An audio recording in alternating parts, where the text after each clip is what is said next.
मुसीबत से बचा कर रखा परमेश्वर पिता। इसके लिए आपका हम धन्यवाद देते हैं यीशु मसीह। परमेश्वर पिता प्रार्थना करते हैं परमेश्वर पिता कि परमेश्वर आज हम परमेश्वर आपके भवन में आ सके प्रभु जी, इसके लिए आपका बहुत बहुत धन्यवाद करते हैं प्रभु जी। परमेश्वर पिता जब हम आराधना करते परमेश्वर आपके नाम को धन्यवाद देते हैं यीशु मसीह। हो दीजिए परमेश्वर पिता आप हमारे साथ रहिए परमेश्वर पिता, और परमेश्वर आज जब हम वचन को सुनते हैं परमेश्वर पिता आपकी आराधना करते हैं परमेश्वर पिता, हम परमेश्वर हमारे जीवन में परमेश्वर काम करने वाला हो सके परमेश्वर पिता।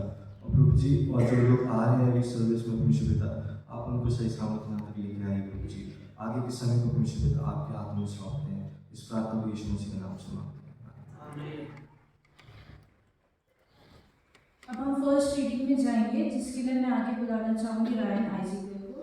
और आज का वचन पाया जाता है डिट्रोनॉमी में। मेरे साथ पढ़ने के लिए निकालेंगे व्यवस्था विवरण उसका 15वां अध्याय उसका 10वां पद। व्यवस्था विवरण 15:10। तू उसको अवश्य देना और उसे देते समय तेरे मन को बुरा ना लगे, क्योंकि इसी बात के कारण तेरा परमेश्वर यहोवा तेरे सब कामों में जिनमें तू अपना हाथ लगाए तुझे आशीष देगा।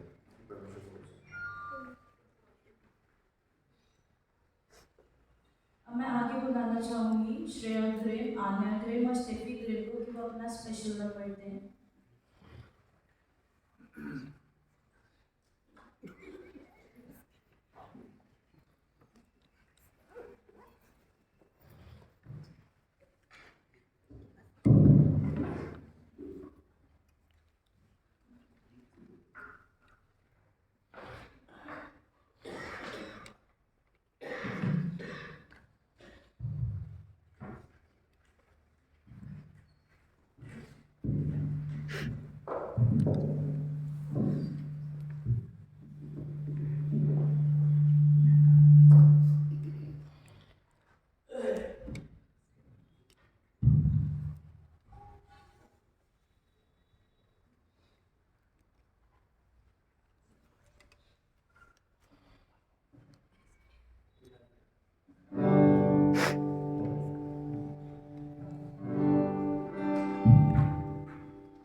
अब मैं आगे बुलाना चाहूँगी बर्ड को। अब जो कि सेकेंड रीडिंग हमारे आगे पढ़ेंगी। सेकेंड रीडिंग पाई जाती है पहला यूहन्ना उसका 3 अध्याय 16 आयत से 18 आयत तक। 1 John chapter 3 verses 16 to 18। मेरे साथ वचन से पढ़ने के लिए निकालेंगे पहला यूहन्ना उसका तीसरा अध्याय 16 से 18 आयत तक। 1 John chapter 3 verses from 16 to 18। हमने प्रेम इसी से जाना कि उसने हमारे लिए अपने प्राण दे दिए और हमें भी भाइयों के लिए प्राण देना चाहिए। पर जिस किसी के पास संसार की संपत्ति हो और वह अपने भाई को कंगाल देखकर उस पर तरस खाना ना चाहे, तो उसमें परमेश्वर का प्रेम कैसे बना रह सकता है? हे बालकों, हम वचन और जीव ही से नहीं पर काम और सत्य के द्वारा भी प्रेम करें। ये परमेश्वर का वचन, उसके पढ़े और सुने जाने पर आशीष हो। अब मैं प्रेरणा मसीह को आगे बुलाना चाहूँगी और वो हमारे बीच में अपना एक स्पेशल नंबर देंगे।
अब मैं आगे बुलाना चाहूँगी आराधना को कि वो हमारे बीच में एक रिस्पॉन्सिव रीडिंग को पढ़ेगी जो कि पढ़ी जाती है साम 140।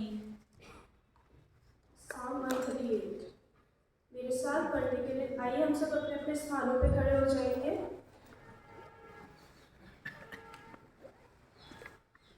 और रिस्पॉन्सिव रीडिंग के लिए मेरे साथ निकालेंगे भजन संहिता उसका 138 चैप्टर।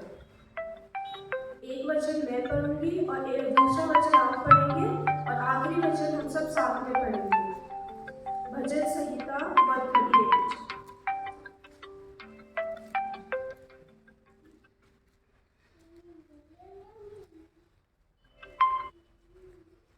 मैं पूरे मन से तेरा धन्यवाद करूंगा, देवताओं के सामने भी मैं तेरा भजन गाऊंगा। मैं तेरे और तेरे करुणा और सच्चाई के कारण नाम का धन्यवाद करूंगा, क्योंकि तूने अपने वचन के से अधिक दिया। जिस दिन मैंने पुकारा उसी दिन तूने मेरी सुन ली और मुझ में बल देकर हियाव बंधाया। धन्यवाद करेंगे और वे यहोवा की गति के विषय में गाएंगे, क्योंकि यहोवा की महिमा बड़ी है।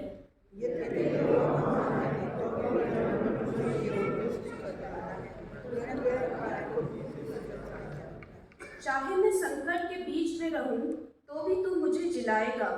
तूने मेरे क्रोधित शत्रुओं के विरुद्ध हाथ बढ़ाया और अपने दाहिने हाथ से मेरा उद्धार करेगा। हे यहोवा, तेरी करुणा सदा की है, तू अपने हाथों के कार्यों को त्याग न दे। परमेश्वर का वचन है।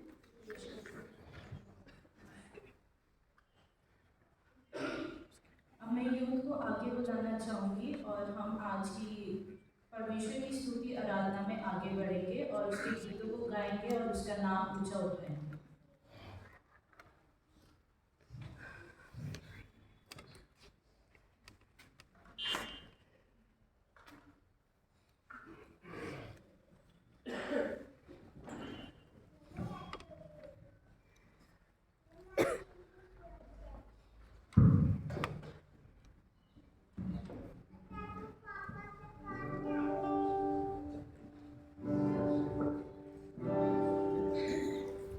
आप सभी को जय मसीह की। आइए हम सब परमेश्वर की हमदो सताइश में शामिल होंगे और वचन में प्रार्थना करेंगे वर्षिप से पहले। धन्यवाद धन्यवाद धन्यवाद पिता परमेश्वर, धन्यवाद देते हैं पिता परमेश्वर बीते समय से लेकर बीते के लिए पिता परमेश्वर कि आपने हम सभी को संभाले पिता परमेश्वर। पिता परमेश्वर धन्यवाद देते हो सभी आशीषों और बरकतों के लिए पिता परमेश्वर जो आपने हमें दिए हैं।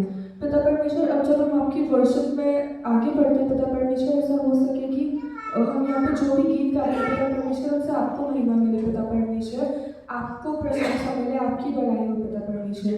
पिता परमेश्वर, पूरी वर्शिप को आपके पवित्र हाथों में सौंपते हुए इस छोटी सी घंटी को आपके बेटे प्रभु यीशु क्रिस्त के नाम में होकर मांगते हैं।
परमेश्वर का धन्यवाद करेंगे और हम कुछ भी नहीं दे सकते परमेश्वर को, केवल हम शुक्रिया दे सकते हैं, धन्यवाद दे सकते हैं और मिलकर ये गीत को गाने परमेश्वर को धन्यवाद देने के लिए।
वचन की ओर चलेंगे। पिता परमेश्वर आपके दास को आपके पवित्र हाथों में सौंपते हैं पिता परमेश्वर।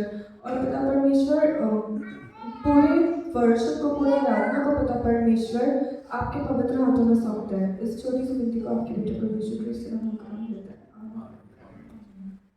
धन्यवाद देते हैं इस अच्छी स्तुति और आराधना के लिए जो यूथ ने हमारे बीच में करी है। अब हम अपनी आराधना में आगे बढ़ेंगे और मैं यूथ से रिक्वेस्ट करूँगी जो उन्होंने स्किट प्रिपेयर करी है वो यहाँ सामने आए और हमारे बीच में अपनी स्किट को प्रेजेंट करें। आप सभी अपने अपने स्थानों पर बैठ सकते हैं।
आपके सामने एक स्किट प्रेजेंट करेंगे और ये स्किट हमें ये सिखाता है, हम इसके द्वारा ये सिखाना चाहते हैं कि जब हम दूसरों के सामने होते हैं तो हमारा जो व्यवहार है, अच्छा व्यवहार, बुरा व्यवहार, वो क्या दर्शाता है और हम वो एक दूसरे के प्रति प्यार दर्शाता है या फिर नफरत दर्शाता है।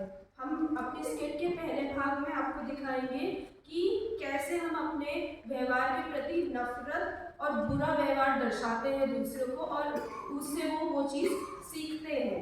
और दूसरे भाग में हम ये दिखाएंगे कि अगर हम प्रेम के साथ एक दूसरे से व्यवहार करते हैं और व्यवहार भी अच्छा रखते हैं तो कैसे वो दूसरे उस चीज़ को देख के सीखते हैं और उस पे जो ऑब्जर्वर्स है वो उस चीज़ को अपनी लाइफ में कैसे अप्लाई करते हैं।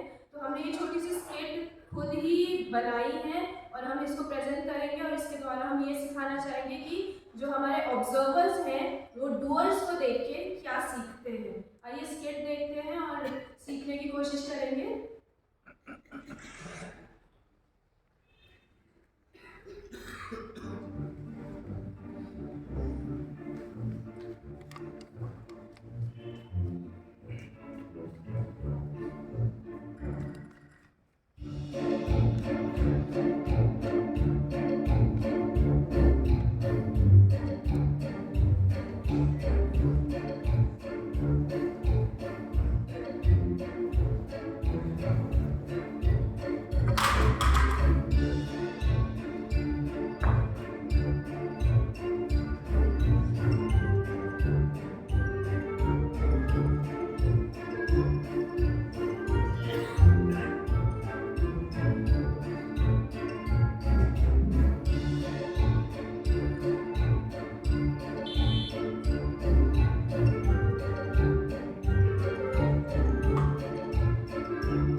परमेश्वर के वचन से सुनेंगे कि आज परमेश्वर ने हमारे लिए क्या रखा है।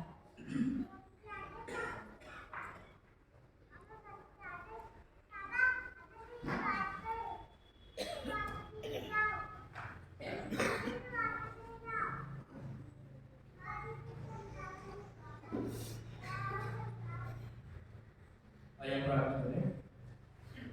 धन्यवाद अपने आसमान के बनाने वाले प्रभु जी, आपका धन्यवाद हो। आज के इस प्यारे दिन के लिए आपका धन्यवाद हो प्रभु जी, जो आपने हम सबके जीवन में जोड़ा है प्रभु जी। प्रभु जी खास तौर पर प्रार्थना करना चाहते हैं, जो वचन का काटा जाता है प्रभु जी, हमें सुनने वाले कान दीजिए और ग्रहण करने वाला हृदय दीजिए प्रभु जी, ताकि हम इस वचन को सुने प्रभु जी और उसको ग्रहण करें प्रभु जी, और जो आप आज हमें वचन के द्वारा सिखाते हैं प्रभु जी, उसको अपने जीवन में लागू भी कर सकते हैं। हालेलुया। हालेलुया। आज का वचन मैं एक छोटी सी रियल स्टोरी के द्वारा स्टार्ट करूंगा, और ये स्टोरी है विलियम कोलगेट की। शायद आप में से बहुत लोगों ने विलियम कोलगेट की स्टोरी सुनी भी होगी। कोलगेट जो ब्रांड है, जिसको कभी ना कभी शायद हम सब लोगों ने कभी ना कभी इस्तेमाल किया होगा, ये उनके फाउंडर हैं जिन्होंने इस कंपनी को बनाया था, विलियम कोलगेट। और विलियम कोलगेट का जन्म 1783 में इंग्लैंड में हुआ था, और उनका परिवार जो था वो बहुत गरीब परिवार था। उसके पिता एक किसान थे, जिस वजह से उनकी ज़िंदगी सही नहीं चल रही थी। और 1788 में उस पूरे परिवार ने निर्णय किया, डिसाइड किया कि वो इंग्लैंड से अमेरिका शिफ्ट हो जाएंगे। और 1788 में वो पूरा परिवार इंग्लैंड से अमेरिका शिफ्ट हो गया। और शिफ्ट होने के बाद जब विलियम कोलगेट 19 साल के थे, तो उन्होंने सोचा कि मैं अपना एक बिज़नेस स्टार्ट करूँगा। और 19 साल की उम्र में उन्होंने अपना एक बिज़नेस स्टार्ट किया। उन्होंने सोप, साबुन और कैंडल्स बनाने का बिज़नेस स्टार्ट किया, मगर इस बिज़नेस में उनको सफलता नहीं मिली। समय बीतता गया, वो उनकी जो कंपनी थी वो लॉस में जाती रही, और लॉस होने की वजह से कुछ समय बाद उनकी कंपनी बंद हो गई। जब वो कंपनी उनकी बंद हो गई तो वो बहुत निराश हो गए, बहुत परेशान हो गए। और उसके कुछ समय बाद वो जिस शहर में वो रहते थे, उस शहर से दूसरे शहर पानी के रास्ते एक छोटी सी बोट में जा रहे थे। और जब वो उस बोट में थे, तो उस बोट को चलाने वाले ने विलियम कोलगेट के साथ परमेश्वर के वचन को शेयर किया। और जब परमेश्वर के वचन को विलियम कोलगेट के साथ शेयर किया गया, तो उस व्यक्ति ने जब परमेश्वर का वचन विलियम कोलगेट को बताया, तो विलियम कोलगेट बहुत इंटरेस्ट लेने लगे वचन से। जो बातें उनको बोर्ड पे सिखाई जा रही थी, उनकी पूरी जर्नी में जो बातें उनको सिखाई गई, विलियम कोलगेट उन्हें बहुत इंटरेस्ट लेने लगे। और उसी समय विलियम कोलगेट ने डिसाइड कर लिया कि वो प्रभु यीशु मसीह के पीछे चलेंगे। और उसी बोर्ड पे बैठे हुए विलियम कोलगेट ने इतना बड़ा डिसीजन ले लिया कि अपने आप को प्रभु यीशु मसीह को अपना उद्धारकर्ता मान लेंगे। और वो जब सफ़र ख़त्म हुआ और जब विलियम कोलगेट उस बोट से उतरे, तो उस बोट को चलाने वाला जो था, उसने विलियम कोलगेट को जाते हुए कुछ बातों को बोला। वो बातें ये थी, पहली बात जो विलियम कोलगेट को बताई गई वो ये था कि पहला स्थान यीशु को देना, चाहे कुछ भी तुम्हारे जीवन में होता रहे, चाहे कुछ भी तुम्हारे जीवन में होता रहे, पहला स्थान तुम्हें प्रभु यीशु मसीह को देना है। दूसरी बात जो विलियम कोलगेट को बताई गई वो ये थी, अपना दिल यीशु को दे दो। दूसरी बात बताई गई, अपना दिल यीशु को दे दो। और तीसरी बात जो विलियम कोलगेट को बताई गई वो ये थी कि हर दिन यीशु को जानने के लिए प्रार्थना किया करो। हर दिन तुम ये प्रार्थना करना कि तुम यीशु मसीह मैं आपको और जानना चाहता हूँ। और चौथी और आखिरी बात जो विलियम कोलगेट को बताई गई वो ये थी कि तुम्हारे पास कुछ भी है, जो भी तुम्हारे जीवन में है, उसका 10वां अंश तुम प्रभु यीशु मसीह के भंडार में देना। और सिर्फ पैसा ही नहीं, जब देने की बात आती है तो इंसान के दिमाग में हमेशा पैसा ही आता है, मगर देना पैसा से बढ़कर है। हालेलुया। चौथी बात जो बताई गई वो ये थी कि जो भी तुम्हारे जीवन में है उसका 10वां हिस्सा तुम प्रभु यीशु मसीह को देना। और ये बातें विलियम कोलगेट के दिमाग में इतनी बस गई कि वो इन्हीं बातों के अकॉर्डिंग अपने जीवन को बिताने लगे। एक अच्छा जीवन, पवित्र जीवन, वो प्रभु यीशु मसीह के पीछे चलने वाला जीवन को बिताने लगे। और कुछ समय बाद उसके बाद दोबारा विलियम कोलगेट ने डिसाइड किया कि वो दोबारा बिजनेस स्टार्ट करेंगे। और कुछ समय बाद उन्होंने दोबारा अपने बिजनेस को स्टार्ट किया और इस समय उनका जो बिजनेस था वो लॉस में नहीं परंतु प्रॉफिट में जा रहा था। और जैसे जैसे उसका बिजनेस, विलियम कोलगेट का बिजनेस प्रॉफिट में जा रहा था, पहले उन्होंने अपना बिजनेस का जो उनको इनकम होती थी 10% परमेश्वर के कार्य के लिए देना स्टार्ट किया। और जब उन्होंने 10% परमेश्वर के कार्य के लिए देना स्टार्ट किया तो उन्होंने देखा कि उसका बिजनेस और बढ़ रहा है। और जैसे उनका बिजनेस और बढ़ रहा था उन्होंने 10 को 20% में बदल दिया। अब तक वो 10% देते थे परंतु अब वो अपनी जो उनसे कमाई होती थी उसका 20% देने लगे। और जब वो 20% देने लगे उन्होंने देखा उनका बिजनेस और अच्छा बढ़ रहा है। अब वो 20% 30% बन गया था। ऐसे ऐसे जैसे समय बीतता गया उनका बिजनेस बढ़ता रहा। उन्होंने अपना जो परमेश्वर के साथ जो वाचा बांधी थी वो बढ़ती गई।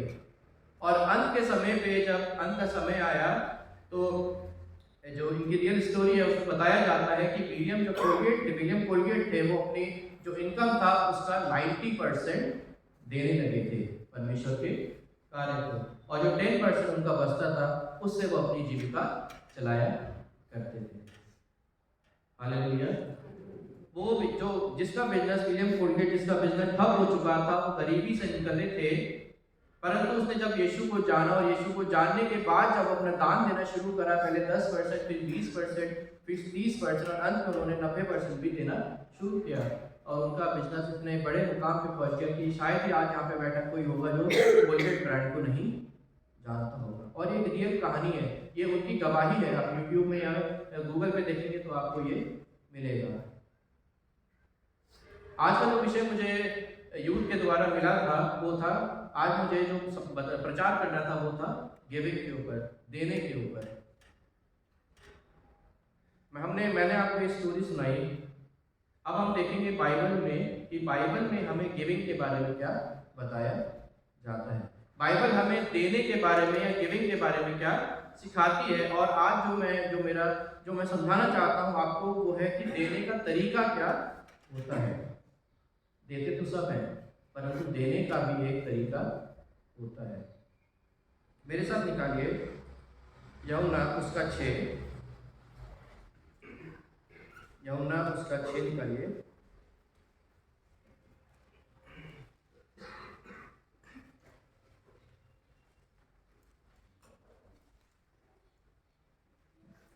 यूहन्ना उसका 6 और 1 से 13 में हम जब पढ़ेंगे तो मैं पढ़ नहीं रहा हूँ। इसमें लिखा है 5000 पुरुषों को खिलाना। जब कभी भी यीशु मसीह एक जगह से दूसरी जगह ट्रैवल करते थे तो बाइबल बताती है कि उनके पीछे हजारों की भीड़ चला करती थी।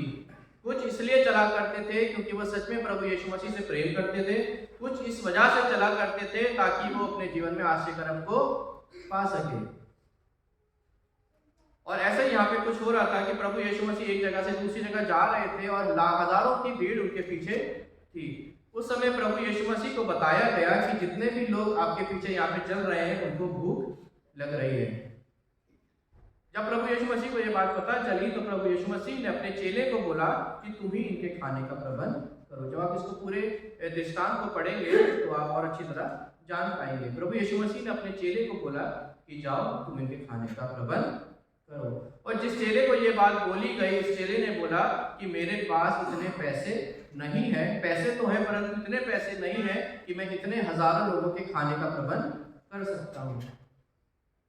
उसके बाद वो लोगों के बीच में चले गए। वहां पे उनको एक लड़का मिला जिसके पास 5 रोटी और 2 मछली थी। और जब वो उस चेला वहाँ पे प्रभु यीशु मसीह का चेला जब उस लड़के के पास गया तो उसने अपनी 5 रोटी और 2 मछली उस चेले को दे दी। प्रभु यीशु मसीह के पास लाई गई और आप सब जानते हैं कि कितने हजारों लोगों ने वहाँ पे उस 5 रोटी और 2 मछली के द्वारा खाया। परंतु ये बात इतनी सिंपल नहीं है जितनी सिंपल हम समझते हैं। यहाँ पे देने के विषय में बहुत बड़ी बात यहाँ पे बताई गई है।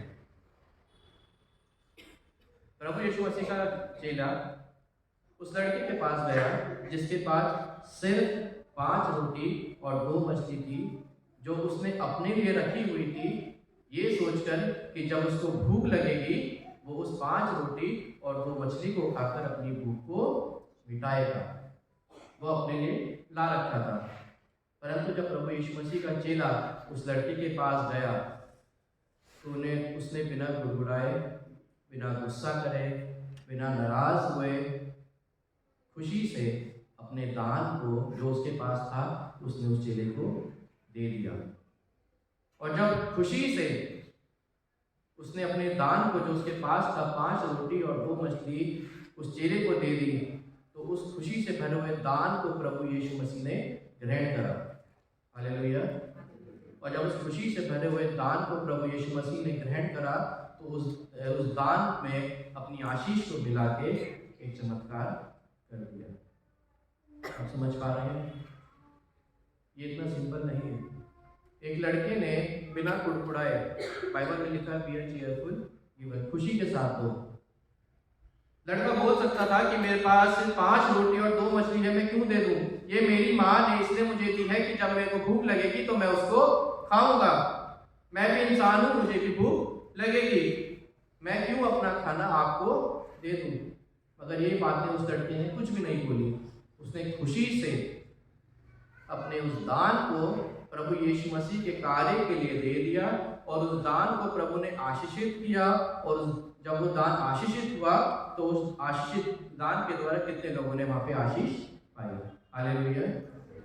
जब हम खुशी से देते हैं, देते समय, परंतु वचन हमें सिखाता है जो दान खुशी से दिया जाता है वो स्वीकार किया जाता है, और जब वो दान स्वीकार किया जाता है तो वो एक आशीष का कारण बनता है। Hallelujah. Be a cheerful giver. जो दान खुशी से दिया जाता है वो स्वीकार किया जाता है, चाहे दान बड़ा हो चाहे छोटा हो, परंतु खुशी से दिया हुआ दान ही स्वीकार किया जाता है। जहाँ पे पैसों की ताकत कम पड़ गई, प्रभु यीशु मसीह के चेले ने बोला कि मेरे पास पैसे हैं परंतु इतने नहीं है कितने लोगों को खिलाया जाए। Giving is not all about money. यहाँ पे जो पैसा था उसकी ताकत कम पड़ गई, पैसा कम बढ़ गया, परंतु 5 रोटी और 2 मछली जो छोटी सी चीज थी, उस छोटे से दान के द्वारा जो खुशी से दिया गया था वो कितने लोगों के आशीष का कारण बना। देने के लिए तो वो चेला अपने पैसों को भी दे सकता था, प्रभु उस पैसों को भी बढ़ा सकते थे। जब रोटी और मछली बढ़ सकती है तो पैसा भी बढ़ सकता है,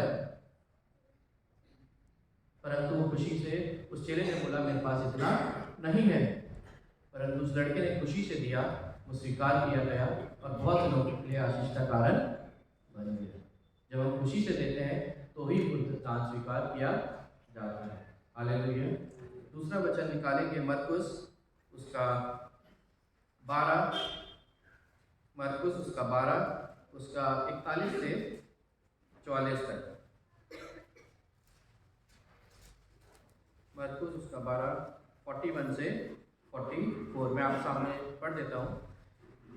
वह मंदिर के भंडार के सामने बैठकर देखता रहा कि लोग मंदिर के भंडार में किस प्रकार पैसा डालते हैं, और बहुत से धनवानों ने बहुत कुछ डाला।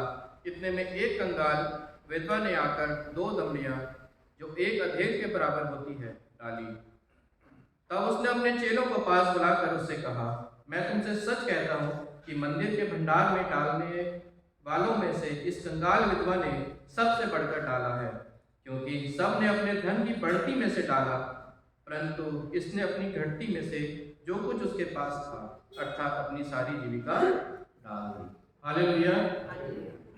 एक जो इसका टॉपिक है, जो इस वचन का टॉपिक है, उसमें लिखा है कंगाल विधवा का दान। एक तो लेडी विधवा भी थी, ऊपर से कंगाल भी थी, कुछ नहीं था उसके पास। उसके बाद थोड़े बहुत पैसे थे शायद जो उसने अपनी सेविंग्स रखी होगी, या उसने अपने लिए बचा के रखे होंगे कि मेरा ख्याल रखने वाला कोई नहीं है, मैं अपने पास थोड़े पैसे रख लेती हूँ, ज़रूरत के समय पे काम आएंगे। परंतु जब परमेश्वर के भवन में देने की बात हुई, जो कुछ उसके पास था उसने दे दिया। हालेलुया। क्योंकि वो जानती थी जब मैं प्रभु को दूंगी तो वो आशीष बनकर मेरे पास वापस जरूर आएगा। हालेलुया। और जब उस विद्वान ने प्रभु यीशु मसीह के भवन में जाकर उस दान को डाला तो प्रभु क्या कहते हैं, सबसे बढ़कर इस महिला ने अपने दान को दिया है, क्योंकि इसने अपने पास कुछ नहीं रख छोड़ा, जो भी उसके पास था उसने मेरे कार्य के लिए दे दिया, क्योंकि वो जानती है कि जब हम देते हैं तो हम खाली नहीं होते। हालेलुया। और सिर्फ देते नहीं, सबसे बड़ी बात है जब हम खुशी से देते हैं तो हम कभी खाली नहीं होते। और वही इस विद्वान ने जान लिया था। वो भी उस भवन में जाके बोल सकती थी कि मैं तो विधवा हूँ, कंगाल हूँ, मेरे पास देने के लिए कुछ नहीं है, थोड़ा सा पैसा है तो मैंने अपने लिए सेव करके रखा हुआ है, मेरा बचाने वाला कोई नहीं है, मेरा ख्याल रखने वाला कोई नहीं है, यही पैसा है जो मेरे काम आएगा। परंतु उसके दिमाग में भी ये बातें नहीं आई। जो उसके पास था उसने दे दिया, और जब उसने दिया तो उससे इतनी प्यारी बात की गई है, क्योंकि सबने अपने धन की बढ़ती से दिया डाला है, परंतु उसने अपनी घटती में से जो कुछ था उसने डाला है, और ये अब कभी खाली नहीं होगी। हालेलुया। खुशी से दिया हुआ दान स्वीकार किया जाता है। वहां पे और लोग भी दान दे रहे थे, दिखा दिखा के, उछाल उछाल के दान दे रहे थे, परंतु स्वीकार किसका गया? स्वीकार किसका हुआ? उस विधवा का, जिसने खुशी के साथ कम डाला परंतु खुशी के साथ दिया। हालेलुया। खुशी के साथ दिया हुआ जो दान होता है वो स्वीकार भी किया जाता है, और वो आपके लिए भी, मेरे लिए भी, और हर एक जो बहुत से लोगों के लिए आशीष का कारण भी बनता है। एक वचन और पढ़ेंगे जो हमें मिलता है मरकुस की पुस्तक में, उसका 10वां अध्याय, उसका 17 से 22 तक। यहाँ पे एक धनी पुरुष के बारे में बताया गया है। एक धनी पुरुष था, वो प्रभु यीशु मसीह के पास आता है और उनसे कहता है कि मैं स्वर्ग के राज्य में जाने के लिए क्या करूं। आप इसको पढ़ेंगे तो आप पूरी अच्छे से इसको जान पाएंगे। समय कम है, इस वजह से मैं पूरी इसको तो नहीं पढ़ रहा हूँ। वहाँ पे लिखा है, धनी पुरुष प्रभु यीशु मसीह के पास आता है, वो कहता है कि मैं स्वर्ग के राज्य में जाने के लिए क्या करूं। कोई छोटा मोटा प्रश्न नहीं था। स्वर्ग का राज्य बहुत बड़ी चीज है, और उस वहां जाने के लिए वो प्रभु यीशु मसीह से पूछता है कि मैं क्या करूं कि मैं स्वर्ग के राज्य का वारिस बन जाऊं। प्रभु यीशु मसीह बोलते हैं, तू मेरी आज्ञाओं को मानना, जितनी भी आज्ञाएं वचन में लिखी है उन सबको तू मानना। और वो धनी पुरुष प्रभु यीशु मसीह से कहता है, मैं लड़कपन से, बचपन से ही इन सारी आज्ञाओं को मानता आया हूं जो भी इन वचन में लिखी गई है। प्रभु यीशु मसीह बोलते हैं, तेरे में एक बात की घटी है, एक काम कर, जो भी तेरे पास पैसा है उसको दे दे और मेरे पीछे हो ले। और जब प्रभु यीशु मसीह बोलते हैं कि इन सबको, मैं इसका एक वचन आपके सामने पढ़ना चाहता हूँ। 21वां अध्याय। यीशु ने उस पर दृष्टि करके उससे प्रेम किया और उससे कहा, तुझ में एक बात की घटी है, जो कुछ तेरे पास है उसे बेच कर कंगालों को दे और तुझे स्वर्ग में धन मिलेगा, और आके मेरे पीछे हो ले। प्रभु यीशु मसीह ने उसको बोला, जो भी कुछ तेरे पास है उसको बेच कर कंगालों में दे दे, और जब तू ये करेगा, अपने धन को, अपने दान को देगा, जो दान तू इस धरती पे देगा वो दान तुझे स्वर्ग में मिलेगा। हालेलुया। वचन हमें बताता है, जब हम अपने दानों को देते हैं, दान से पैसा नहीं है। उस लड़के ने पैसा नहीं दिया था, रोटी और मछली दी थी, वो भी एक गिविंग है। जब एक धनी पुरुष के पास प्रभु यीशु मसीह ने बोला, अपना सब कुछ बेच के कंगालों को दे दे, जब तू ऐसा करेगा, जब तू यहाँ पे बांटेगा, जब तू यहाँ पे दान देगा, तो वो दान तेरे लिए स्वर्ग में मैं पहले से ही तेरे लिए रख दूंगा। इतनी बड़ी बात प्रभु यीशु मसीह ने बोली, तू तो कंगालों को दे दे, इसके बदले तुझे स्वर्ग में धन मिलेगा। परंतु जब उसने सोचा, शायद कुछ देर उसने सोचा होगा, कैलकुलेशन करी होगी, इस स्वर्ग की बात को छोड़ो, वो तो अलग बात की बात है, पहले मैं अपने यहाँ का सोच लेता हूँ, मैं अपना सोच लेता हूँ पहले, स्वर्ग की बात तो बात की है। शायद ये सारी बातें उसके दिमाग में चल रही होगी। जब बात देने की आई इस व्यक्ति के पास, क्योंकि सारी आज्ञाओं को तो वो मानता था, पर जब बात गिविंग की आई, जब देने की आई, तो उसके दिमाग में संदेह आ गया। और जब उसके बाद में संदेह आ गया, दिमाग में संदेह आ गया, शायद उसके कुड़कुड़ा भी रहा होगा कि प्रभु यीशु मसीह ने मैंने इतनी मुश्किल से तो ये सारी चीज जमा करी है, प्रभु यीशु मसीह मुझे वो देने के लिए कह रहे हैं, उसके बदले दे क्या रहे हैं, यहाँ पे कुछ नहीं मिलेगा, स्वर्ग में मिलेगा। वो बहुत बात की बात है। और जब शायद ये सारी बात उस धनी व्यक्ति के दिमाग में आई तो उसने बोला नहीं, मैं अपना जो धन मैंने कमाया है ये किसी को नहीं दूंगा। और वो वहाँ से बिना प्रभु यीशु मसीह के पीछे चले वापस अपने घर को लौट गए। हालेलुया।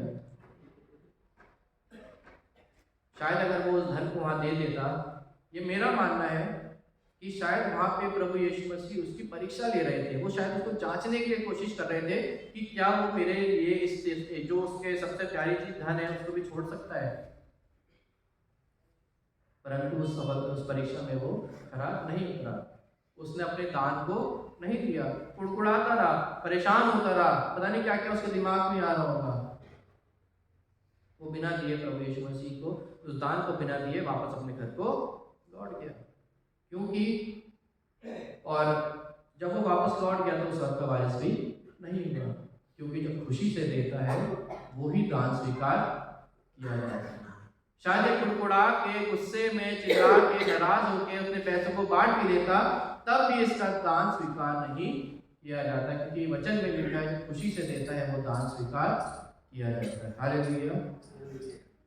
एक वचन और देखेंगे जो हमें मिलता है प्रेरितों के काम में। प्रेरितों के काम उसका 5वां अध्याय, यहाँ पे हनन्याह और सफीरा के बारे में बताया गया है। ये समय वो था जब प्रभु यीशु मसीह के पीछे चलने वाले लोग अपना जमीनों को बेचकर, जो उनके पास था उनको बेचकर एक जगह पैसा लाया करते थे ताकि सबकी जरूरतें पूरी हो सके। जब आप उसको पूरा पढ़ेंगे तब आप जान पाएंगे। तो ये समय था कि अब हर एक व्यक्ति जो प्रभु यीशु मसीह के पीछे चलता था, एक ग्रुप था, वो अपने घरों को और अपनी जमीनों को बेच के एक जगह रहते थे और एक ही जगह पैसा लाया करते थे ताकि हर एक व्यक्ति जो उस ग्रुप का था, उस जगह का था, उन सब की जरूरत पूरी हो सके। और उन्हीं में से हनन्याह और सफीरा भी हस्बैंड और वाइफ वहां पे थे। जब इनकी बारी आई, हनन्याह और सफीरा की बारी आई अपना दान देने की, अपनी जमीन बेच के लाने की, तो वचन में लिखा है जो जमीन उनके पास थी उन्होंने उस जमीन में से कुछ भाग को बेचा, और बेचने के बाद जो हिस्सा उनका मिला, जो पैसा उनको मिला, उसमें से भी वो कुछ भाग को प्रभु यीशु मसीह के कार्य के लिए वहां पे ले आए।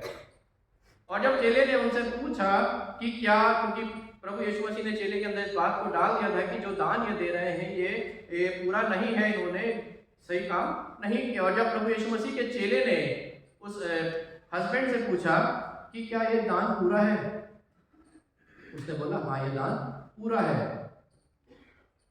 जैसे हमने अभी स्किट में भी देखा कि जैसा एक व्यक्ति दूसरे व्यक्ति को करते हुए देखता है वो भी वैसा कहीं ना कहीं हो जाता है।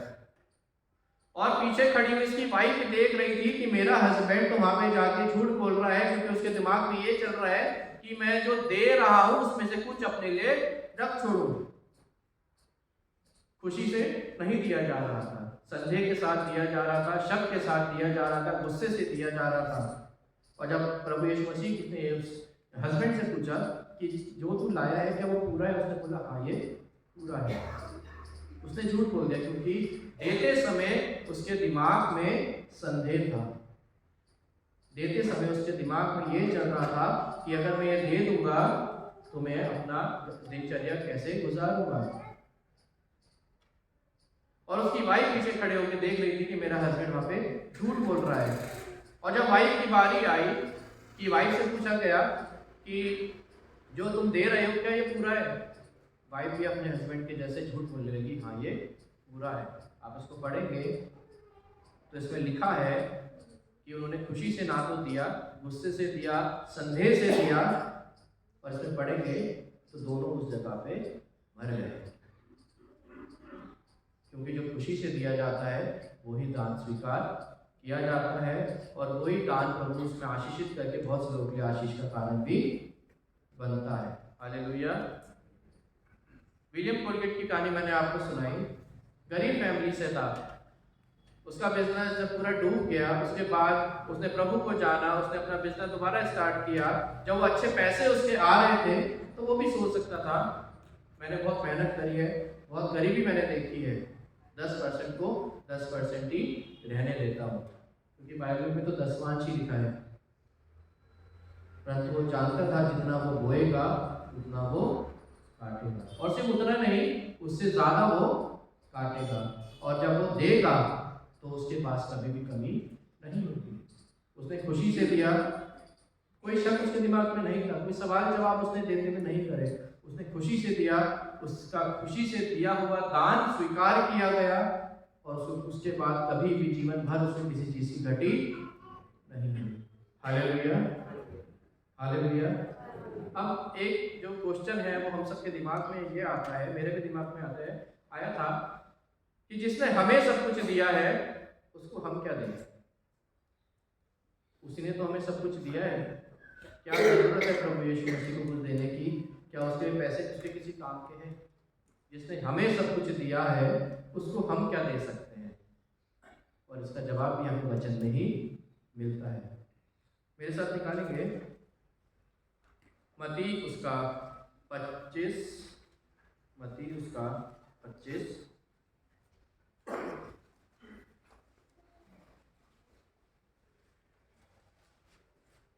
मत्ती उसका 25 उसका 34 से मैं आपके सामने पढ़ रहा हूँ।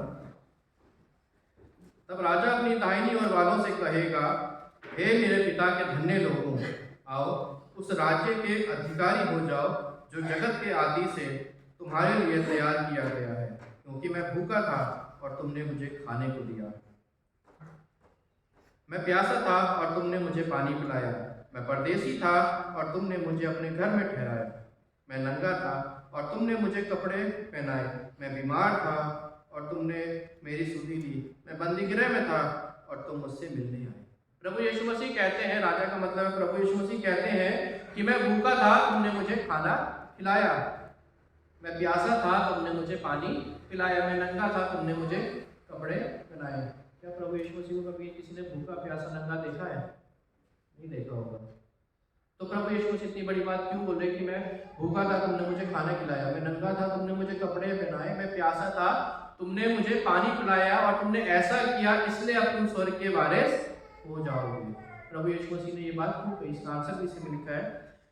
तब धर्मी उससे कहेंगे, हे प्रभु, हमने कब तुझे भूखा देखा और खिलाया, या प्यासा देखा और पानी पिलाया? हमने कब तुझे परदेसी देखा और अपने घर में बैठाया, या नंगा देखा और कपड़े पहनाए? हमने कब तुझे बीमार या बंदीगृह में देखा और तुझसे मिलने आए? शायद यही सवाल हमारे दिमाग में भी आ रहे होंगे कि कब हमने प्रभु यीशु मसीह को नंगा, भूखा, प्यासा, बंदीगृह में देखा? नहीं देखा होगा। और यही चीजें उस समय उन लोगों के दिमाग में भी आ रही थी कि प्रभु यीशु मसीह कैसी बात कर रहे हैं कि तुमने मुझे भूखा देखा, तुमने मुझे खाना खिलाया। इसका आंसर मिलता है हमें। तब राजा उन्हें उत्तर देगा, ध्यान से सुनिएगा, मैं तुमसे सच कहता हूँ कि तुमने जो मेरे इन छोटों से छोटे भाइयों में से किसी एक के साथ किया, वह मेरे साथ किया। हालेलुया। लोग पूछते हैं कि कब मैंने आपको अंधा, लंगड़ा, मैंने कब आपको भूखा देखा, मैंने आपको खाना खिलाया? प्रभु यीशु मसीह बोलते हैं, जो भी तूने इस संसार में भूखे के साथ किया है वो तूने मेरे साथ किया है। जो तूने संसार में किसी गरीब को दिया है वो तूने मुझे दिया है। जो तूने इस संसार में किसी प्यासे को पानी पिलाया, तूने मुझे पिलाया। हालेलुया। जब तूने किसी इस संसार में अपने आस-पास, अपने पड़ोस में किसी नंगे को कपड़े पहनाए, तूने मुझे पहनाए। हालेलुया। एक बहुत टाइम पहले एक मूवी आई थी, उसमें गाना था कि तुझ में रब दिखता है, मैं क्या करूं।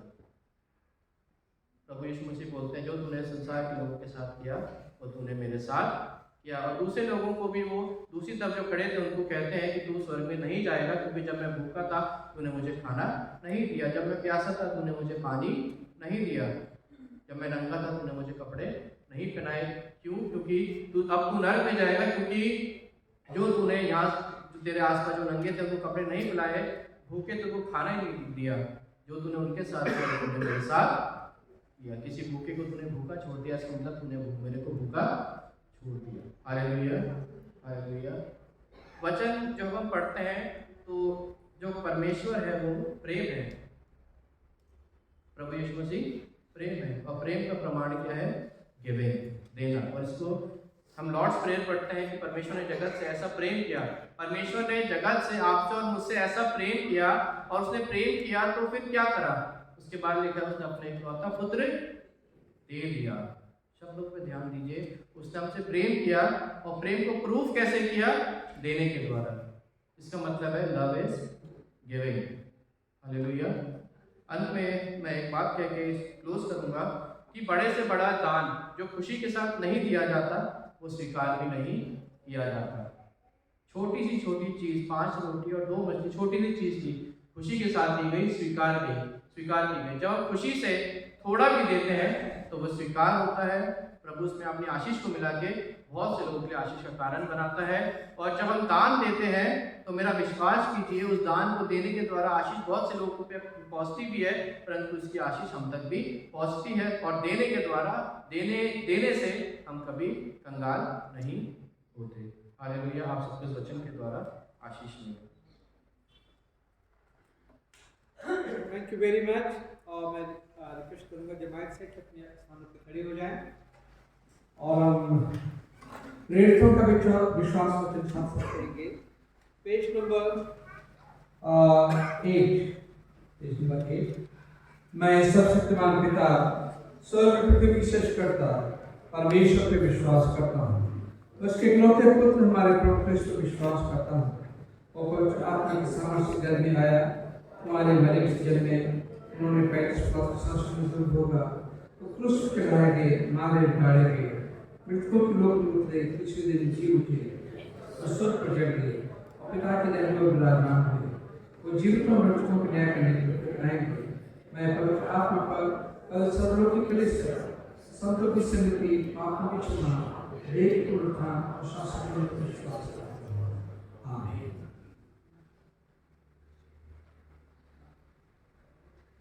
जमात मेहरबानी से अपना स्थान ग्रहण कर लें। मैं भाई साहब से रिक्वेस्ट करूँगी कि वो आगे आए, हम हमारे बीच में आगे की अनाउंसमेंट्स को करें। मैं आप सबका इस इबादत में स्वागत करता हूँ। परमेश्वर आप सबको आशीषित करे। और मैं बच्चों का धन्यवाद देना चाहता हूँ यूथ का कि उन्होंने बहुत अच्छे स्पेशल नंबर दिए हैं, बहुत ही हार्ट टचिंग थे, बहुत अच्छा मैसेज हुआ और बहुत अच्छा स्किप।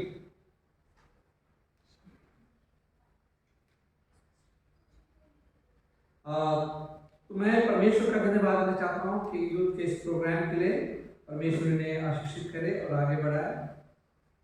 हमारे लास्ट संडे की जो अपॉर्चुनिटी थी वो थी 15,565 रुपये, थैंक्स गिविंग 1,000 plus 500 रुपये, 1,500 रुपये, एंड प्लस 8,400 रुपये, चर्च मेंटेनेंस 20,450 रुपये, 1,350 रुपये, इवेंजलिज्म फंड 1,500 रुपये। वर्शिप प्रोग्राम नेक्स्ट संडे हमारे कम्युनिटी लंच होगा और वो सुबह इबादत हमारे 9:30 बजे होगी, परंतु बीच में जो टाइम रहेगा उसमें गेम्स खेले जाएंगे।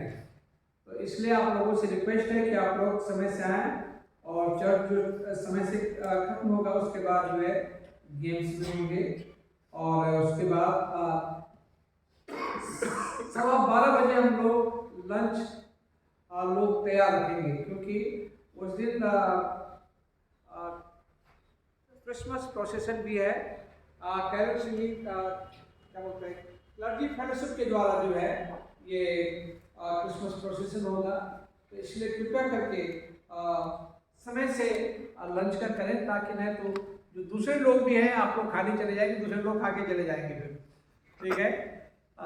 तो इसलिए आप खाली रह जाएंगे। इसलिए जो है टाइम से आप लोग स्टार्ट करें, ताकि जो है ये क्रिसमस का अच्छी तरह से हो सके। और उसके बाद हमारी बहनें लोग जो मदर टेरेसा के यहाँ भी जाएंगे, मदर टेरेसा होम में जाएंगे। तो उसके लिए भी जो वाइट गिफ्ट आप लाए हैं वो आप जमा कर दें।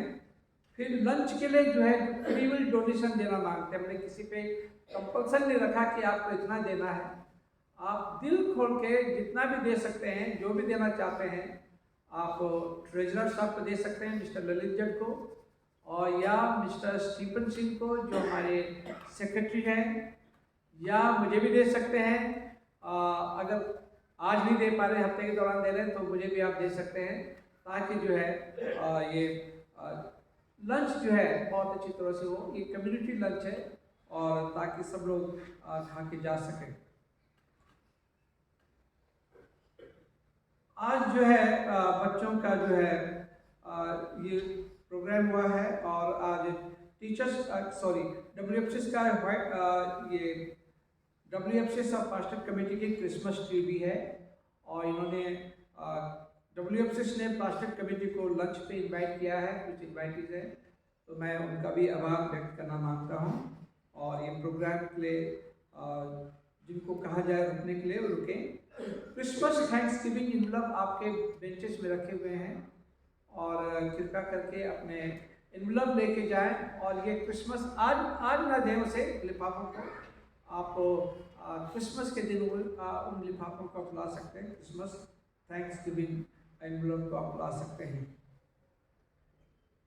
और जिन्हें प्रोग्राम नहीं मिला है वो प्रोग्राम राकेश से ले सकते हैं या एनवलप जिन्हें नहीं मिले हैं वो राकेश चर्च पैरर से ले सकते हैं। 12 तारीख को सेंट थॉमस चर्च में कैंडी लाइट सर्विसेज शाम के 4:30 बजे, तो जो वहाँ जाना चाहते हैं वहाँ पे जा सकते हैं। यूथ से रिक्वेस्ट है कि वहाँ के लिए एक गाना तैयार करें। आप अपने प्लेज जो है रेगुलरली पे करें। आज इतना अच्छा सर्मन आपने सुना गिविंग के ऊपर में और इसलिए कुड़कुड़ा के दे देना चाहिए, दिल खोल के देना चाहिए। और फिर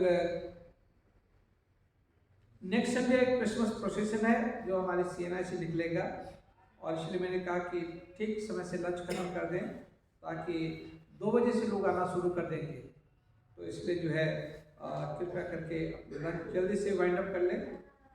बर्थडे इन वेडिंग एनिवर्सरी, किसी का बर्थडे या वेडिंग एनिवर्सरी है हफ्ते के दौरान तो उनके लिए प्रार्थना की जाएगी और जो लोग बीमार हैं उनके लिए हम प्रार्थना करें और मैं नाम नहीं पढ़ूंगा, आप लोग जो दुआ करेंगे आप कर सकते हैं। एक पुकार है, इससे पहले कि आप इसे जाए, एक पुकार है, मैंने अंग्रेजी में से लिखा है। I published the plans of marriage between Miss Simeon Sounder, daughter of Mr. Irfan Samuel Sounder, spinster of Morrison Memorial Church, 51C Rajpur Road, Dehradun, and Karan Solomon Trank, son of Mr. David Emmanuel Trank, Bachelor of St. Peter's Church, Murabad, Prayagraj. If you know any just cause why these two persons should not lawfully marry, you are to declare it in writing to the Presbyterian Church of this congregation. This is second time of fasting. पहले मैं इनके लिए दुआ कर लेता हूँ। अनुग्रहकारी पिता परमेश्वर, हम इस समय आपके कदमों में आते हैं। खास करके मैं प्रार्थना करता हूँ सिमेओन के लिए और करण के लिए, दोनों के लिए तो प्रार्थना करते हैं जब दोनों शादी के पवित्र बंधन के लिए तैयार हो रहे हैं। उन्होंने प्रभु ने शारीरिक, मानसिक और आत्मिक तौर से इस शादी के पवित्र बंधन के लिए तैयार करें और दुआ करते हैं दोनों खानदानों में जो भी इंतजाम होने हैं, एक एक इंतजाम प्रभु आपकी ओर से हों प्रभु।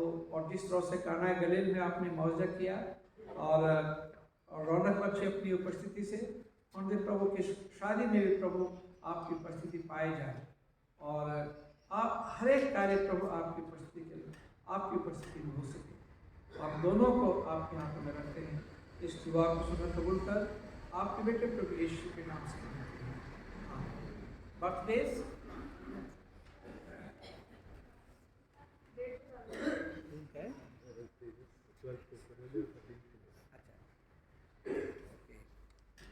जिनका आपका बर्थडे होता प्रार्थना कर लें। अनुग्रहकारी पिता परमेश्वर, हम इस समय आपके कदमों में आते हैं, तेजस्वी के लिए प्रार्थना करते हैं। जबकि 12 का इनका बर्थडे है प्रभु, आप इस बच्चे को लंबी उम्र दें, अच्छी सेहत दें, हर प्रकार की बीमारी से, खतरे से प्रभु आप इस बच्चे को बचा करते हैं। और इन बेटे का भी जो है बर्थडे 3 का पड़ता है और प्रभु मेरी प्रार्थना है इनके भी साथ हो, सिद्धार्थ के साथ हो, दृष्टांत के साथ हो, इन्हें तो बड़ी बरकत दे, इन्हें भी अपनी छत्र में रख, इन्हें भी लंबी उम्र दे, अच्छी सेहत दे, इनके जीवन की तमाम समस्याओं को दूर करें और पूरे परिवार को आशीषित करें। प्रभु हम प्रार्थना करते हैं डिज़ाइन के लिए प्यार करो, जबकि इनका बर्थडे है प्रभु आप इन्हें लंबी उम्र दें, अच्छी सेहत दें, ये बच्चा बहुत अच्छी तरह से आगे पढ़े लिखे, इसका भविष्य बहुत अच्छा हो, परिवार के लिए और समाज के लिए एक महिमा का कारण बन सके देश को, और इस चर्च का एक बड़ा पिलर बन सके। हमें आशीष को और निधि को, लोगों को प्रभाव, उनको भी प्रभाव दुआ को सुनना कबूल कर आपके बेटे प्रभु यीशु के नाम से।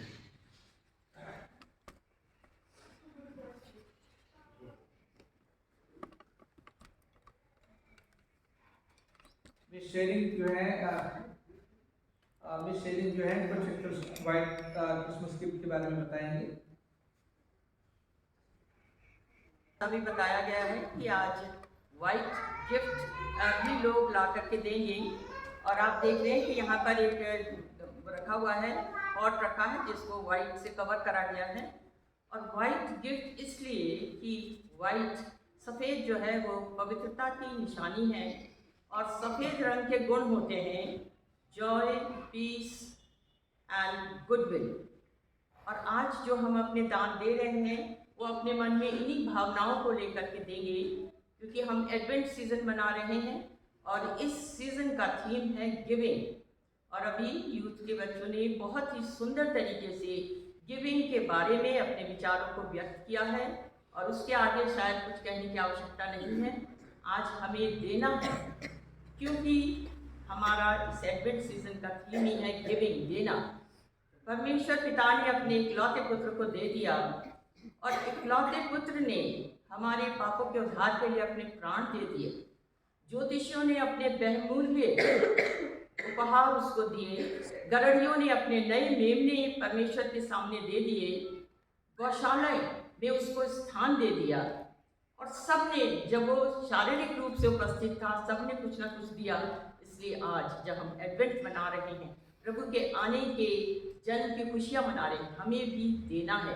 और देना क्या है ये आपको मालूम है। और WFCS की बहनें जो हैं, वो जैसा भी बताया हमको बच्चे ने कि हम प्रभु का कुछ नहीं दे सकते, वो हमारे सामने नहीं है, लेकिन हमें देना है उसके बंदों को। मैं भूखा था, तुमने मुझे खाना खिलाया, मैं प्यासा था, तुमने मुझे पानी पिलाया। और WFCS की बहनें ऐसा ही करती हैं। जो भी हमें यहाँ से चीज़ें प्राप्त होती हैं, पहले तो हम अपना दान इसमें डाल सकते हैं। आज जो लेके आए हैं वो आज डाल दें, जो आज नहीं ला पाए हैं वो इस हफ्ते के बीच में पादरी साहब को दे दें, या नेक्स्ट संडे ले आएँ, क्योंकि हम लोग नेक्स्ट संडे जाएंगे मदर टेरेसा होम। और इसके अलावा, पैसे के अलावा, अगर आप कोई टॉयलेटरी, साबुन, तेल, टूथपेस्ट, ब्रश, डिटॉल, इस तरह की चीज़ें लाना चाहें, सब चीज़ें नई होनी चाहिए, क्योंकि प्रभु को जो हम चढ़ाते हैं वो पवित्र होना चाहिए। ला करके दे सकते हैं, और इन चीज़ों को हम जा करके उन लोगों में दे देते हैं जैसा प्रभु ने हमें आदेश किया है। मैं भूखा था, तुमने मुझे खाना खिलाया, मैं प्यासा था, मुझे पानी पिलाया, मैं बीमार था, तुमने मेरी सुधि ली। तो कोशिश करते हैं, बहुत ज़्यादा नहीं, लेकिन थोड़ा बहुत कोशिश करते हैं कि जा करके इस प्रकार के कार्य कर सकें। इसलिए आप लोगों से WFCS की तरफ से आज ये विनती है कि आप ज़्यादा से ज़्यादा अभी इसमें अपना दान दे सकते हैं, या काइंड के रूप में अगर लाना चाहें तो बाद में ला करके अवश्य दें। मुझे इसके बारे में इतना ही कहना। धन्यवाद। आइए हम सब अपने अपने स्थानों पे खड़े होंगे और एक हम गीत गाएंगे, और जिसके साथ आज का हदिया भी दिया जाएगा। गीत नंबर 14 जो हिंदी गीत की पुस्तक में पाया जाता है, सॉन्ग नंबर 14।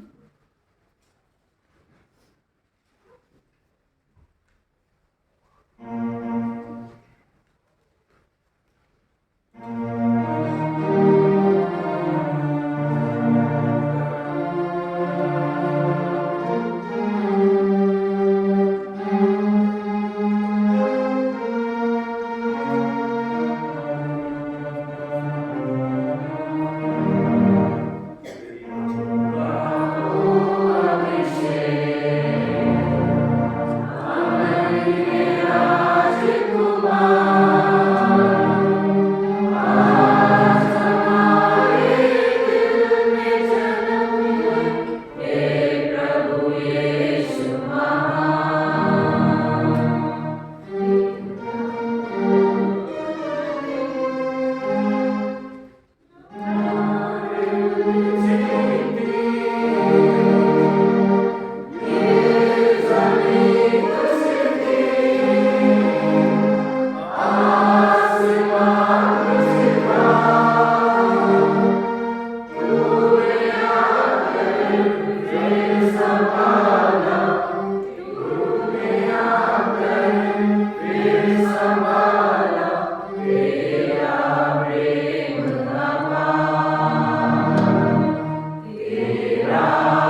मैं रिक्वेस्ट करूँगी निधि मसीह से कि वो आगे आए और हमें इस दान की इस भेंट के लिए प्रार्थना करें और वो हमारे लिए बीमारों के लिए प्रार्थना करेंगी।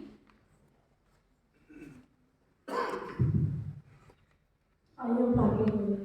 हे पिता परमेश्वर, धन्यवाद है आज के दिन के लिए जो आपने हमें दिया। धन्यवाद है परमेश्वर, आपने में सही सलामत रखा और आप इस भवन में लाने पाए परमेश्वर। हम आपको धन्यवाद देते हैं परमेश्वर जी, और खास तौर से इस संगति के लिए हम आपको धन्यवाद देते हैं कि परमेश्वर आपने में इस योग्य समझा कि परमेश्वर आपके भवन में आके आपकी स्तुति प्रशंसा करने पाए परमेश्वर। चाहते वो आपको ग्रहण योग्य हमेशा आज की पूरी जो भी वर्शिप, जो भी सर्विस हो हमेशा जो वचन था, उन सब के लिए हम आपको धन्यवाद देते हैं।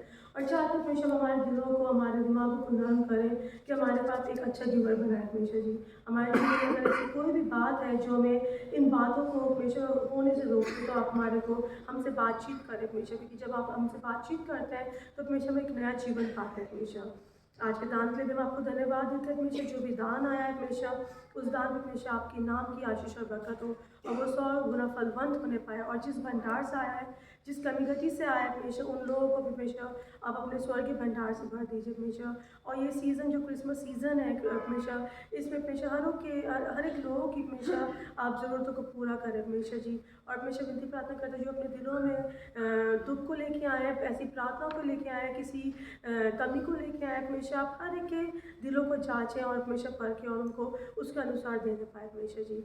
विनती प्रार्थना करते इस समय हमेशा खासतौर से अपने पासवान के लिए हमेशा जो आपने हमारे बीच में रखे हमेशा, उनको, उनके परिवार को हम आपके हाथों में सौंपते हैं हमेशा। चाहते हैं आपकी इच्छा मर्जी उनके जीवन से, उनके परिवार के हर एक सदस्य से पूरी होने पाए हमेशा। अभी तक आपने उनको संभाला है हमेशा, आपने उनके जीवन से बड़ी बड़ी टेस्टिमनीज़ को हमेशा हमारे सामने लाए। हम आपको बहुत बहुत धन्यवाद देते हैं और उनके जीवन के द्वारा हम आप पे विश्वास करना सीखे कि भले कितना ही बड़ा हमारे जीवन में तूफान आए हमेशा जी, हमेशा हम आप पे हमेशा स्टेबल पाए जाए हमेशा। जिस प्रकार हमारा पासवान हमेशा हमने देखा है, भले उन पर कितनी बीमारियाँ आई, कितनी तकलीफ़ें आती हमेशा, लेकिन हमेशा वो आपके विश्वास पे हमेशा कभी टूटते नहीं हैं। इसलिए हम आपको धन्यवाद देते हैं हमेशा जी। विनती प्रार्थना करती हूँ हमेशा इस कलीसिया के हमेशा बीमारों के लिए हमेशा, और उन लोगों के लिए हमेशा जिनके नाम हमेशा हमारे चर्च में आता है हमेशा। हर एक की हमेशा आप जो बीमार हैं, आप उनकी ज़रूरतों को पूरा करें, उनको चंगाई दीजिए हमेशा। अपने स्वर्गीय भंडार से आप उनको चंगाई दीजिए हमेशा जी। और चाहते हैं हमेशा एक नया साल जब आने वाला है तो उनके जीवन की हर एक कमी घटियों को, हर एक बीमारियों को हमेशा आप दूर करें हमेशा, क्योंकि आप चंगा करने वाले प्रभु है हमेशा। आपके कोड़े खाने से हमेशा हम सब ने चंगाई पाई है हमेशा जी। इसलिए हमेशा हर एक अपने चर्च की कलीसिया में जो लोग भी बीमार हैं हमेशा, या और भी हमेशा जिन लोगों को हम जानते हैं नहीं जानते हैं, उन सब के लिए हम यही विनती प्रार्थना करते हैं हमेशा कि आप हर एक को हमेशा चंगाई दीजिए हमेशा जी। और हमेशा अपनी गवर्नमेंट के लिए भी हम प्रार्थना मांगते हैं हमेशा जी। जो हमेशा हमारी गवर्नमेंट हमेशा हम आपके नाम से हमेशा उनको ब्लेस करते हैं। जो लोग भी हमेशा हायर अथॉरिटीज़ हैं हमेशा भले वो आपको जानते हैं या नहीं जानते हैं, लेकिन हम ये जानते हैं जब हम उनके लिए प्रार्थना करते हैं तो हमेशा आपके कार्य उनके जीवन से भी होता है हमेशा। उनको हमेशा जो भी हमेशा वो पूरी इस दुनिया का हमेशा जब वो देख रेख करते हैं हमेशा, आप उनको कल बुद्धि समझ ज्ञान दीजिए हमेशा जी। और हमेशा चाहते हैं हर एक जगह पे सिर्फ और सिर्फ हमेशा उनके जीवनों के द्वारा आपको हमेशा महिमा मिलने पाए हमेशा।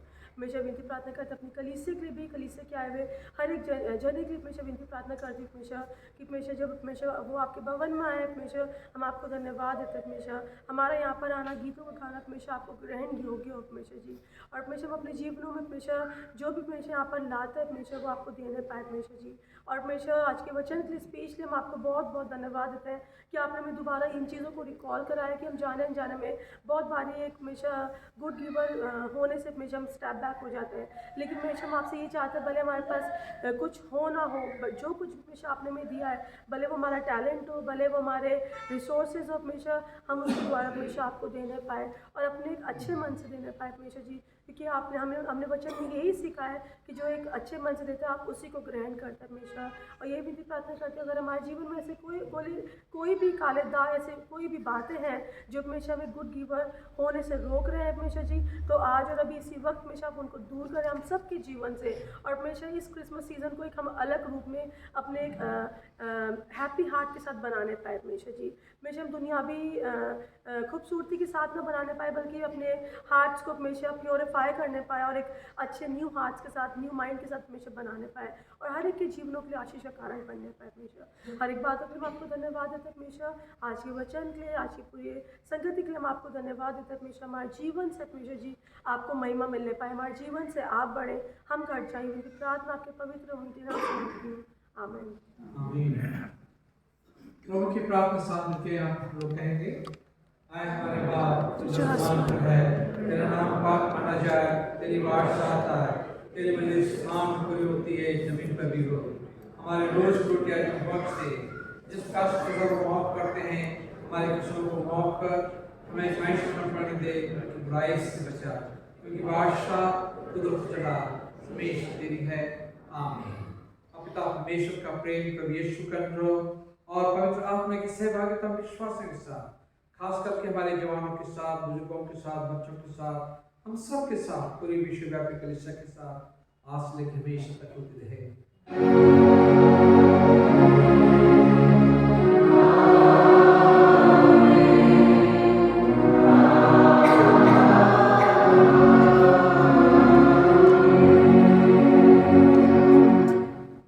सलामती के साथ जाओ, खुदावंद से मोहब्बत रखो और उसकी खिदमत करो, खुदावंद यीशु मसीह के वसीले से।